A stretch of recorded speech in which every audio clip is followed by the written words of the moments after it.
안녕하십니까. 고고TV 여명입니다. 2021년 7월 4일 일요일 오후인데요. 모두 화이팅 하시고 건강하십시오.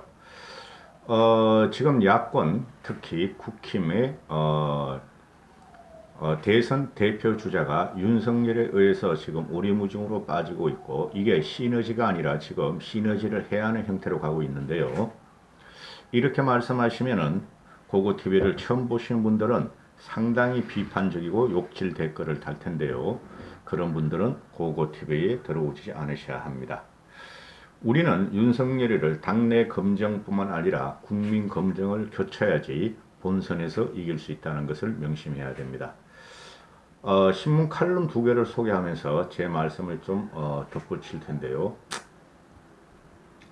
윤석열의 확장성 문제는 저도 굉장히 말씀을 많이 드렸고, 그런데 윤석열의 비호감도가 이재명보다 월등히 높다 하는 거로, 중앙일보 칼럼니스트가 이야기를 했어요. 중앙일보인가, 동아일보인가, 조선일보인가, 기억이 잘 안 납니다. 주간조선 같은데요. 벽에 갇힌 윤석열의 확장성, 또 두 번째는 싸우는 배는 돛을 접는다 하는 내용인데요. 이현상 칼럼니스트인데 유명인은 아닌데 읽어보면은 굉장히 사람이 중간적인 입장에서 좋은 칼럼을 간혹가다 씁니다. 그래서 그걸 소개시켜드리면서 말씀드릴 텐데요. 윤석열의 비호감도 비확장성의 문제는 싸우는 배는 돛을 접는다. 그 뒤에 설명을 드릴게요. 읽어드릴게요. 그 정도는 아시죠? 우리가 이순신의 한일 대첩을 보면서 거기서 돛을 달고 돛을 올려라 할 진격할 적에만 올리죠. 근데 전투가 붙으면 돛을 내려라 하고 그러죠. 그죠? 돛과 닷을 구분 안 하시면 못 하시는 분은 고고TV에 들어오지 마세요. 농담입니다.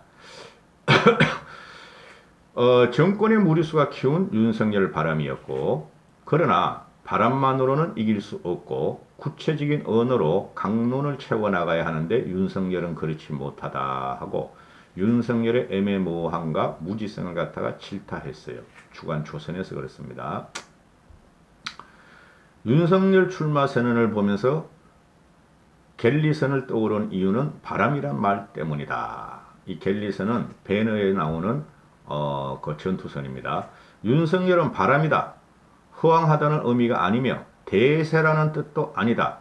공기의 밀도가 바뀌면서 바람이 일듯 문재인 정부에 대한 대중의 실망이 커지면서 나타나는 현상이라는 의미다. 내로남불 정권으로부터 탄압받는 정의 집행자 이미지, 여기에 야권의 대안 부재론이 겹치며 윤석열 바람을 낳았다. 바람을 키운 것은 문재인의 비상식적 대응이었다. 윤석열은 핵인에서 자유법치 민주주의 공정상식 헌법을 갖다가 헌법을 담은 의미로 강력하게 권력의 사유와 국민 약탈, 부패 완판 같은 강한 어휘를 사용했다.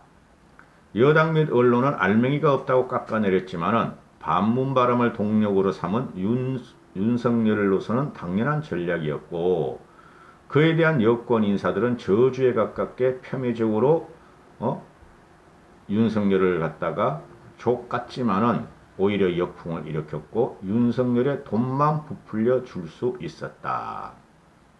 이제부터는 문제가 변화무쌍한 것이 바람이니 선거판에서 대세론을 믿다 순식간에 무너진 주자들이 얼마나 많았나. 이회창의 3번 낙마, 그죠? 그 다음에 황교안, 그 다음에 안철수.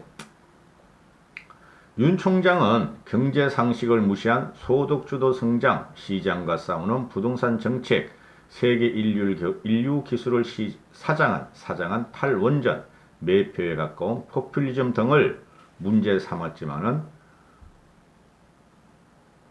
삼고 이와 반대로만 하면 된다 했는데, 그러나 그 안이함은 또 다른 이념의 틀에 갇혀 스윙보터 중도층의 염증을 부를 수 있다. 이것만 가지고 안 된다니까. 그래, 강성 보수들이 지금 지지하고 있다니까, 윤석열을. 개혁 보수들은 지금 굉장히 혼란에 빠져 있어요. 30년 동안 살아온 법조인으로 세계관의 중심에는 당연히 법이 자리 잡고 있을 것이며 윤석열이 법은 과거를 보지만 정치는 미래를 본다. 지금 윤석열이가 법 중심의 세계관이 현실 정치에서 맞닥뜨릴 다양한 문제에서 어떻게 투영되고 조화를 이룰 것인가가 국민은 궁금하다. 안 된다니까? 그 서울대 법대 출신이 옆에 에워싸가지고 국민의힘 합당파 국민의힘 합당파를 물리친 국민의힘과 되도록이면 거리를 멀리하자는 그 서울법대 출신에 둘러싸인 윤석열은 안 된다니까. 이렇게 되면은 가령 이런 질문이다. 윤석열이가 특검 수사로 대기업 총수를 단죄했음에도 과연 그가 지도자로서 어떤 기업관과 경쟁관을 보여줄 줄 것인가?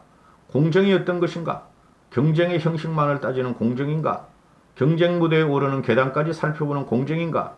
숱한 질문이 기다리고 있고 법, 공정, 상식이라는 막연하고 추상적인 원칙만으로는 부족하다. 복잡한 현실과 부딪히는 과정에서 혼란과 모순이 생길 뿐이 없다. 이 충돌을 어떻게 구체적 언어로 미리 고민하고 국민한테 공개해야 되는데 이를 무시하고 지지율만 믿고 밀고 가려다가 포퓰리즘에 빠질 수가 있다. 문재인이 그랬다.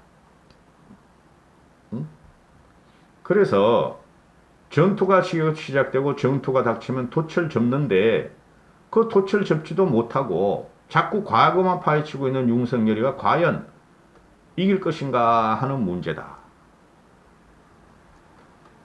제 말하고 똑같죠. 그 다음에 윤석열이가 지금 확장석의 벽에 갇혀 있는데 어차피 대선은 51대 49의 싸움이고 대선은 전통적 지지층뿐만 아니라 중도 무당층을 견인해야 하는데 중도 무당층을 견인하려면 확장성인데 윤석열이 지금 확장을 하겠다는 거 아니에요.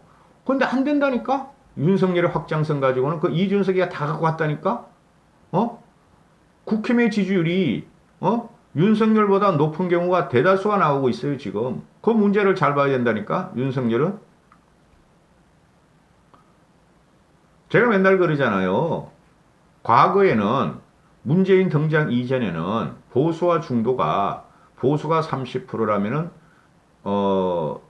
진보가 한 25% 됐었어요. 박근혜 대통령 국정농단 전에는. 그리고 중도가 한 50% 차지했어요. 4, 50%. 근데 문재인 4년 동안 김종인의 개혁이 등장하기 전에는 보수는 20%로 짜그러져 있었고 진보는 40%까지 갔었고 중도가 4, 50% 그대로 있었는데 그들이 4.7 보선과 김종인의 4.7 보선과 이준석의 등장으로 당대표 등장으로 보수가 지금 35%까지 확장이 됐고 진보가 30%, 25%까지 밑으로 떨어지고 있고 그리고 중도층이 그대로 4, 50% 있는데 진보와 그러니까 쉽게 말해서 강력한 진보 좌파와 강력한 보수 우파를 제외하면은 진보층은 7, 80%까지 여전히 확장이 되고 있고 그 현상이 유지되고 있어요. 확장성을 유추해 볼 수 있는 항목 중 하나가 비호감도인데 지지율이 비교적 높은 후보가 비호감도가 높다면 지지율은 한계가 있다는 분석이 나온다. 현대 선거에서는 비호감도는 승리를 전망하는데 점점 중요해지고 있다.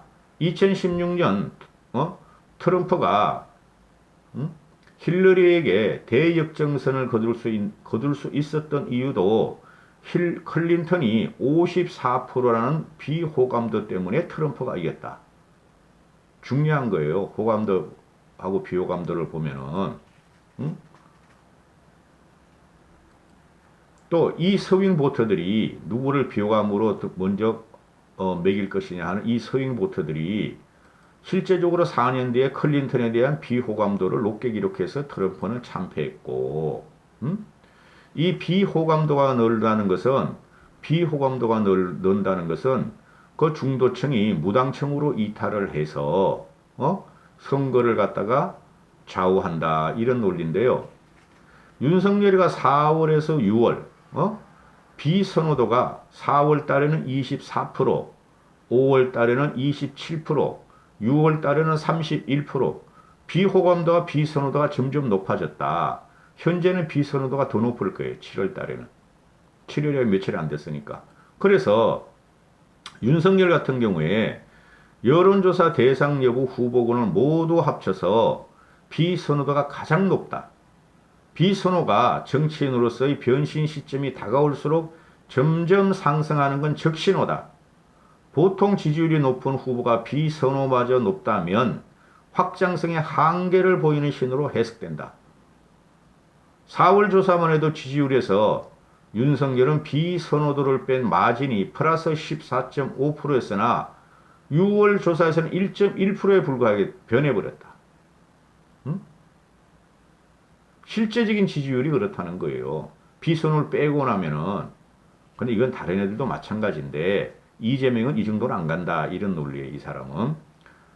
윤 총장의 지지율에도 같은 시기 변화가 있었는데 눈에 띄는 건 무당층의 이탈이다. 4월 조사에서 무당층의 51.7%가 윤 총장을 가장 선호하는 대권 후보로 뽑았고, 그런데 6월에는 무당층이 31.2%만이 윤석열을 지지해버렸다.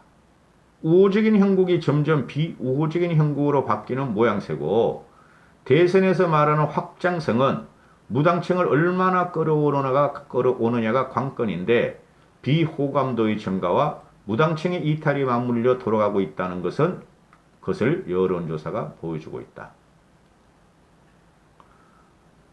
6월 조사에서 보면 이재명을 선호하는 사람들 중 67.7%가 윤 총장을 비선호한다고 답했고, 민주당 지지자들은 당연히 윤 총장에 대한 비토가 강하고, 그러면 반대의 경우는 어떤가 한번 보자. 윤석열 지지자 중 이재명 지지자를 비선호한다는 응답은 20%뿐이 안 된다.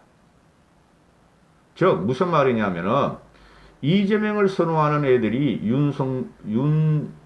윤석열이를 비선호한다는 게 67.7%, 70%가 가까이 되는데, 윤석열 지지자 중에서 이재명을 지지한다는 건 20.3%, 20%뿐이 안 돼요. 그죠? 따라서 민주당 애들은 윤 총장의 비토로 똘똘 뭉쳤지만은 이재명에 대한 보수 유권자의 비토는 크지가 않다. 작다. 따라서 이재명의 확장성이 상대적으로 크다는 걸 보여주는 대목이다. 특히 윤석열 대 이재명 양자 가상 대결에서 키를 쥐고 있는 부동층의 경우에 윤석열에 대한 비선호도가 27%고 이재명에 대한 비선호가 14.1%다. 부동층에서 윤석열의 비선호도가 이재명의 비선호도보다 2배가 높다. 이러니까 이게 문제가 돼요. 따라서 이재명은 이번 대선을 앞두고 지난 대선 때보다 확장성이 커졌다는 해석이 가능하고, 윤석열은 3개월 전에 비해서 확장성이 줄어들었다는 것이 가능하다. 이런 거를요, 제가 정치 비평을 하니까 타 쓰레기 우파 유튜버를 같이 이상한 썸네일, 충격, 경악, 난리 났다. 이준석 이제 큰일 났다. 그렇게 못해요, 저는. 그리고 정치 특강, 대선은 정책 중심이다. 나 그런 방송 못해요. 누구나 할 수 있는 말, 혐오감과 공포감을 주는 그런 방송 난 못해요. 잘 보고 가셔야 돼요. 지금 윤석열의 지지율이 이거 7월 4일 날 오후에 찍는 건데, 일요일 날, 내일이면 월요일이나 또는 다음 주 목요일이면은 리얼미터 조사가 나와요. 그죠? 하나는 YTN이고, 또 하나는 어디하고 하죠? 리얼미터 자치조사가 나오니까 한번 보세요. 어떻게 되나. 윤석열 지지율이 여기서 급격히 빠지지는 않을 거라고 저는 봐요. 왜? 윤석열을 지지하는 분들이 대부분의 보수, 보수 중에서 강성 보수가 지지하고 있고, 개혁 보수도 어쩔 수 없이 지지하고 있어요. 근데 여기서 만약에 윤석열이가 중도층이나 무당층이나 2030이 윤석열의 지지를 빼버리잖아요? 그럼 위험해지는 거예요. 초기부터 말씀드렸죠? 보수 다 합해봐야 30%야. 요새 이준석 때문에 35%까지 당겼지만은 나머지 16%, 20%를 어디서 갖고 올 거야? 근데 윤석열이는 지금 헛발질만 계속 하고 있다는 말이에요. 2030과 중도층이 윤석열을 의심하고 지지를 설금설금 처리하고 있는데 왜 애매모호성 때문에 중도층 잡으려고 한다, 2030 잡으려고 한다, 지금 그러고 있어요. 근데 그런 전략과 전술이 하나도 없어. 윤석열 참모들은 보면은 서울법대 출신들이 뭐를 해? 평생 검판하다가 그죠? 돈 버는 변호사들이 뭐를 해? 법전만 보던 놈들이. 여기까지 하겠습니다. 행복하시고 건강하십시오. 국힘에 들어가야 된다니까 빨리. 과거 같으면 이준석이가 당대표가 되기 전까지는 윤석열의 행보가 가능했지. 중도 확장하자. 세상을 갖다 내 중심으로 한번 움직여서 국힘을 접수해보자. 안 된다니까 이제는. 그 참모하는 놈들이, 정치도 모르는 놈들이 검판하던 놈들이 옆에 붙어가지고 법대 그 경직된 마인드, 창의적 없는 마인드, 유연성 하나도 없는 것들이 법전으로 세상을 다스리려고 그러고 있어. 윤석열의 주위에 있는 참모들이 새 나라를 갖다가 결국은 우리 국힘의 야권 승리를 저해하고 있다고 생각하셔야 돼. 이제부터는. 그걸 못 깨닫는 것 같아 윤석열이가. 여기까지 하겠습니다.